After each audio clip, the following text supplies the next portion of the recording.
When we say to ourselves, you must go on, the reason is, you see, that we are not living in the eternal now, where reality is. We are always thinking that the satisfaction of life will be coming later. Don't kid yourself. Only suckers put hope in the future. There isn't much of a future. You're going to die. So, therefore, this hope for the future is a hoax. It's a perfect hoax. Because you're not fully alive now, you think maybe someday you will be. Look, supposing I ask you, what did you do yesterday? Most people will say, well, I got up at 7:30 and I brushed my teeth and I read the newspaper over a cup of coffee, and then I looked at the clock and dressed and got in the car and drove downtown and did this and that in the office and so on, and you go on and on and on, and you suddenly discover that what you've described has absolutely nothing to do with what happened.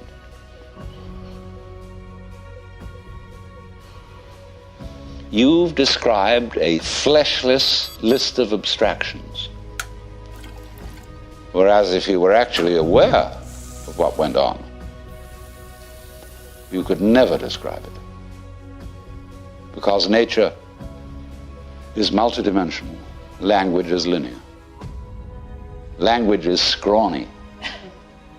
And therefore, if you identify the world as it is with the way the world is described, it's as if you were trying to eat dollar bills and expect a nutritious diet. Or eat numbers. A lot of people eat numbers. People play the stock market. They're doing nothing but eating numbers. And they're always unhappy. Absolutely miserable, because they never get anything. So therefore they always hope more is coming, because they believe that if they eat enough dollar bills, eventually something satisfactory will happen. So eating the abstractions all the time, we want more time.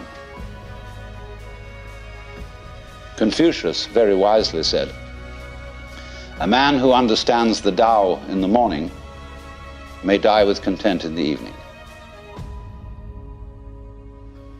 Because when you understand, you don't put your hope in time. Time won't solve a thing. And the Christian word for sinning in Greek is amatanin, which means to miss the point. And the point is eternal life, which is here and now.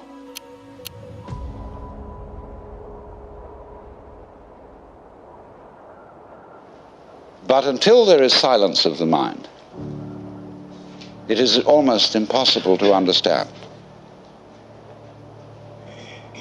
eternal life, that is to say, eternal now.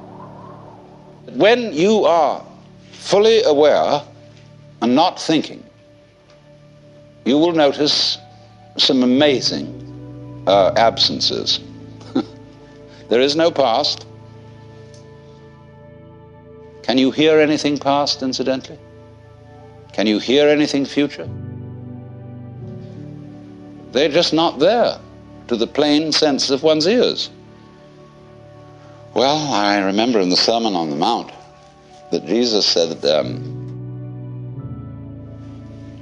lot of things about this.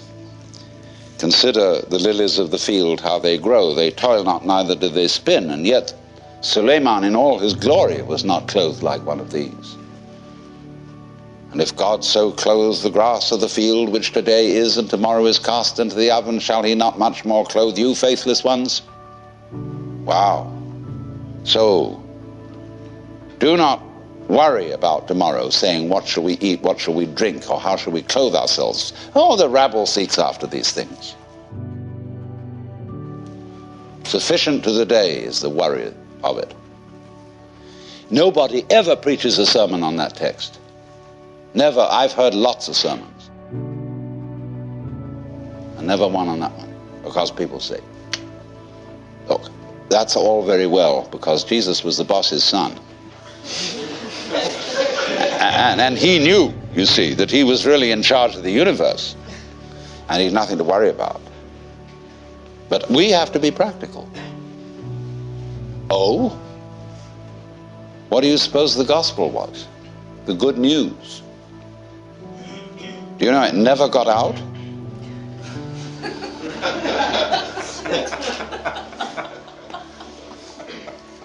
You too are the boss's son. That was the gospel. Lots of people in India know that perfectly well. When you get to be a certain age and after you've studied long enough with a certain guru, then and then only may you realize this. If you've put in the time, they finally let you in. Here you have to wait until you're dead. The only place to begin is now. Because here's where we are. So why put it off? A lot of people say, well, I'm not ready. What do you mean you're not ready? What do you have to be ready? I'm not good enough. I'm perhaps not old enough, not mature enough. Still am frightened of pain. I'm still dependent on material things. I have to, eat a lot and drink a lot, and I better get all that under control first. Oh? You want to be able to congratulate yourself for having gone through the discipline which is rewarded with realization. That is trying to quench fire with fire. Wouldn't it be great to have no fear? No attachments, no hang-ups. To be as free as the air. Wouldn't it be crazy to have that courage? And you look into yourself honestly, and you find that inside you're actually a quaking mess of sensitivity. Running away from the quaking mess. Escaping. You never can. There's nothing you can actually do to transform your own nature into unattached selflessness, because you have a selfish reason for wanting to do it. What does it mean that you can't do anything about it? It's singing loud and clear. The reason you can't do anything about it is that you don't exist. You, as you conceive yourself to be, that is your ego, your image of yourself, isn't there.